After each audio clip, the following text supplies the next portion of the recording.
നമസ്തേ പ്രിയമുള്ള പ്രേക്ഷകരെ, നമ്മുടെ ചർച്ച ചെയ്യുന്ന വിഷയം മേൽപ്പത്തൂർ നാരായണ ഭട്ടപാദനാൽ വിരചിതമായ നാരായണീയത്തിലെ വിരാട് സ്വരൂപ വർണ്ണനമെന്ന 6-ാമത്തെ അധ്യായത്തിലെ 6-ാമത്തെ ശ്ലോകമാകുന്നു. നമുക്കാദ്യം ശ്ലോകം ചർച്ച ചെയ്യാം, ശ്രദ്ധിക്കുക.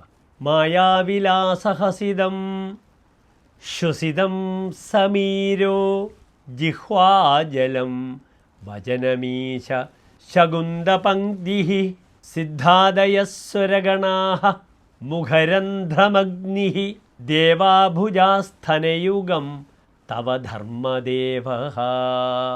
ഇനി ഈ ശ്ലോകത്തിൻ്റെ പദച്ഛേദം ശ്രദ്ധിക്കുക. മായ വിലാസം ഹസിതം ശ്വസിതം സമീരഃ ജിഹ്വ ജലം വചനം ഈശ ശകുന്തപംക്തിഃ സിദ്ധാദയഃ സ്വരഗണാഃ മുഖരന്ധ്രം അഗ്നിഃ ദേവാഹ ഭുജാഹ സ്ഥനയുഗം തവ ധർമ്മദേവഃ. ഇനി അടുത്തതായി ഈ ശ്ലോകത്തിൻ്റെ അന്വയമാണ് നാം ചർച്ച ചെയ്യുന്നത്, ശ്രദ്ധിക്കുക.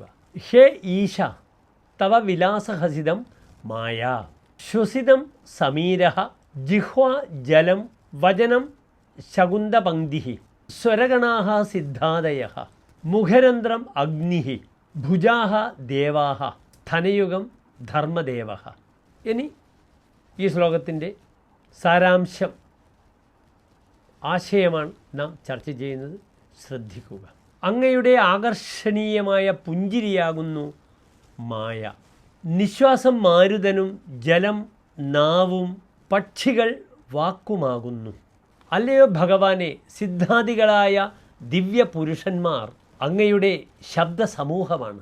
അഗ്നി വായുദേവന്മാർ അങ്ങയുടെ ഭുജങ്ങളും ധർമ്മദേവൻ അങ്ങയുടെ ഇരു സ്ഥനങ്ങളുമാകുന്നു. ഇതാകുന്നു പ്രസ്തുത ശ്ലോകത്തിൻ്റെ അതിമനോഹരമായ ശ്ലോകവും സാരാംശവും. നന്ദി.